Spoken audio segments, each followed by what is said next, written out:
semua, jadi saya akan menjelaskan mengenai memori. Jadi memori sendiri merupakan suatu kemampuan dalam mengungkapkan kembali informasi pada masa lalu untuk digunakan pada saat ini. Mungkin dengan kata lain, memori adalah cara-cara untuk bisa mempertahankan dan juga menarik pengalaman-pengalaman dari masa lalu untuk digunakan pada saat ini. Dalam sebuah jurnal dikatakan juga bahwa memori bukan hanya rekonstruksi ataupun pengungkapan ulang suatu peristiwa saja, tetapi juga mengungkapkan gagasan pokok dari peristiwa tersebut. Untuk jenis-jenis memori, yang pertama ada short term memory atau memori jangka pendek yang disebabkan oleh perubahan sementara fungsi presinaptik sehingga terjadi aktivitas syaraf yang berjalan secara terus-menerus. Memori jangka pendek sendiri merupakan sistem penyimpanan yang dapat memuat informasi dalam jumlah terbatas selama beberapa detik. Yang kedua ada memori jangka panjang atau intermediate long term memory yang terjadi karena perubahan struktural dan fungsi yang berlaku di presinaptik secara permanen yang kemudian menyebabkan peningkatan sekresi neurotransmitter yang dilepaskan. Dan memori jangka panjang berjangka waktu panjang sehingga cenderung tidak dapat dilupakan. Kemudian memori jangka panjang juga terbagi menjadi 3 bagian, yaitu memori episodik, memori semantik, dan juga prosedural. Kemudian untuk cara meningkatkan memori yang pertama adalah kita harus bisa menjadikan materi memiliki makna secara pribadi. Jadi informasi yang masuk ke dalam memori jangka panjang harus bisa bermakna bagi kita atau orang yang mengingatnya. Jadi makna tersebut berupa kesan yang dimiliki seseorang terhadap suatu informasi.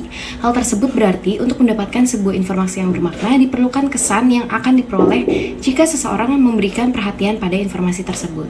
Perhatian sendiri merupakan suatu bentuk kesadaran yang membuat informasi dapat tersimpan dalam memori jangka pendek kita.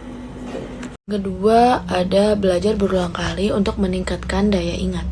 Perlu adanya penguatan agar informasi dipertahankan lebih lama dan ditransfer ke dalam memori jangka panjang. Hal tersebut diungkapkan oleh Sternberg tahun 2007, bahwa pengulangan dilakukan untuk menjaga informasi tetap aktif dalam memori. Hal tersebut juga sesuai dengan teori pemrosesan informasi dari Atkinson dan Shiffrin dalam King 2010. Yang menyatakan bahwa pengulangan dapat mempertahankan informasi lebih lama dan merupakan transisi dari memori jangka pendek ke memori jangka panjang. Kemudian ada berimajinasi.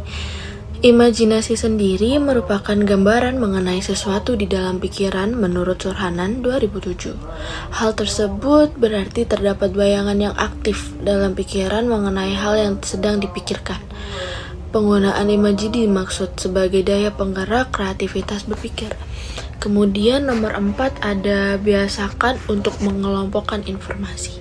Pengelompokan atau organisasi merupakan pembagian item informasi ke dalam unit-unit yang lebih sederhana atau chunking. Nah, chunking sendiri ini juga berfungsi untuk meningkatkan kapasitas memori jangka pendek dengan cara penyederhanaan yang kemudian ditransfer ke memori jangka panjang. Kemudian yang kelima ada gunakan teknik mnemonik. Mnemonik ini sendiri merupakan strategi dalam penyandian informasi agar dapat disimpan ke dalam memori jangka panjang atau yang bisa disebut juga intermediate long-term memory dengan baik dan mempermudah proses pengambilan kembali informasi. Nah, menurut Markowitz dan Jensen tahun 2002, pengembangan beberapa teknik mnemonik di antaranya adalah metodologi, akronim, akrostik, lalu ada rima, kata kunci, asosiasi, dan citra visual. Metodologi adalah metode pemicu ingatan melalui kata kunci dalam lokasi. Akronim merupakan penggunaan setiap huruf pertama dari suatu kalimat menjadi suatu kata yang baru. Contohnya ABRI, Angkatan Bersenjata Republik Indonesia. Sedangkan akrostik adalah penggunaan huruf pertama suatu kata dan kata lainnya sehingga menjadi suatu kalimat yang baru. Contohnya Mejiku Hibiniu.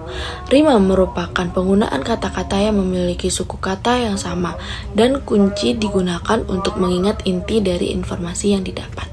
Sekian dari saya. Wassalamualaikum warahmatullahi wabarakatuh.